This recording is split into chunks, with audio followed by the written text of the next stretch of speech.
Saraba Langbangi Nungsa Marakta Lomi Amana Mahaki Lautang Sangda Pamlaga Mahaki Laikrak Salaba Loubuk Adubu Mid Kupta Makai Yengduna Mamang the Toke Batodok Sing Matang Ningsingli Matam Quina Ising later Badagi Pau Hunba Yarudraba Mahaki Lopamadu Mayata Nong Karasurak Badagi Hanadagi Semduna Tamsaba Podi Huli Numit Karani Mayol Songlak Prahine Yengzay Mayol Songlak Trabada Mingondagi Apaba Makalgi Podi Laiduna Hundun Amuk Yengi Maduda So Horak Trabada Aroi Boina Anoba Podi Amamuk Huli Ipa ipugi ahumlak phawdi hulaba phawda mayol songma ngamlak trabada pungning ninganare law uba tok lagi haina khalai adubu law lonaba miyoi singi minok misaki zabadagi mingondagi paisa puduna lahon leiduna mi neklag linganki phaw haure harauzai adubu saina bahar di leite ahing yarektuna kiu lenglaga urea har bag ama usin nachina phangjai har sai khrabani na phaw pharak lagani haina nungti gi lawda satuna yengjai July hokiduna August tha loiselakle Loubuk ising leitre Hauramba Pau Kangsilakle Laikrak Satpa Horagle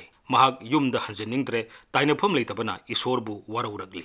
Pibamasi Mahak Haktaginate Hausik Mayoknari Basi Aikoigi Pikraba Raisa Sida Miyoi Kayani Mataki Samasya Asi Tengariba Sana Lebak Manipur Hainariba Aikoigi Raisa Asigi Maroi Basin Pamdi Low Singuni Haibasi Pomnamakna Kangarabani Hausik Tawan Tha Loiduna Langban Tha Hauglak Matamni Mamangi Matamdadi Langban Ginungsada Pau Muli Hainarambani Hausik Pau Munbagi Mahuta Lebak Laikrak Satuna Pau Kangle Har Pangnadabagi Awaba Marakta Ising Leitabagi Samasyana Lomi Sing Kokta Kut Hamnare Asuk Yamna Wanaraba Matamasida Taina Pamdi Leitabanina Mapi Mapa Oriba Sarkara Taina Bahaiba Sidi Masana Tabani Matam Sana Marilenabo Authority na Mangzona Tabak Lokatpam Topani Haramasung Lokong Ising Panganbagi Akagnaba Matam Lady Bani Matam Nabusadrabadi Har Kaya Sairabasu Lokong Ising Kaya Tazilibasu Karisu Kanaba Pangloi Haibasi Lauba Mi Natrabasu Pumna Magna Kangaraba Waphamni Hauki Basahi Kutingi Har Pangdabagi Watok Toktuna Lakibani Masidi Kangna Tonba Kutsemgi Watokni Hainingi Mangzona na Sarkana Lokatpam Topa Torang Lokot Piram Labadi Watok Oiram Loitabani Sarkar gi mari lenaba official singnati har marang kaina leiri haina phongdokli kadai de leiri banu haibadi khangde somdana har phangdabagi wakat azau asang khangna chana ba mi thibada khoiren masa paire masina taglibadi marakta ahoba ama sauna leiri haibani natragana kanagumba sakti leiba miyoi khujok kharana sanarabra haibagi singnabani miyamna hojik poknari basi harda rajniti sanarabra lomidadi rajniti sanafam thoktabra haina khalli Amaromda Yenglurabadi, Lomi Singda Har Pibada, local MLA gi Mayumda Miyamna Kiu Lemnariba Karigino, Lominabu MLA da Har PBU Hypam Topra. District ki Ladiba Agri official Karana Har manipulate Tobasu Yaudabanati. Hoi, Mantri MLA Karabudi, Masagi Rajniti ki Kudong Saba Yengduna, Akanaba Miyoi Karada Har Pitui Hybasimadi, Sien Bayara Roida Wafamni. Asumna, Har Yenbada Asan Mirai Nairabadi, Miyamgi Mihuni Haina Revolution Basing Asi, Miyoi Karigi Oibatarabra.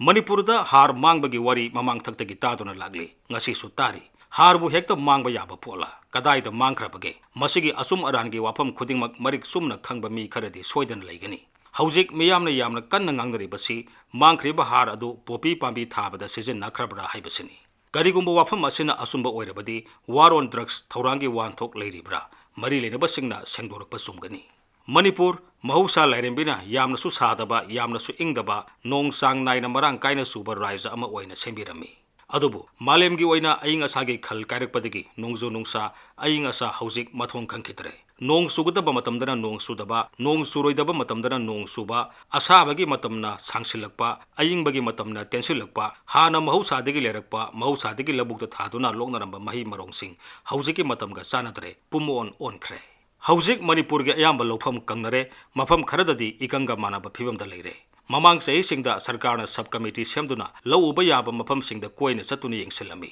makhoi gi khongsal loreba matungda report semduna sarkar de pisili cabinet subcommittee ne lokhiba warep singge manungda minor irrigation bibhagna turel-dagi ising singatuna Loubuk singda ising phanganaba river lip irrigation RLI station sing khudakta mathau tawanduna ising phanganki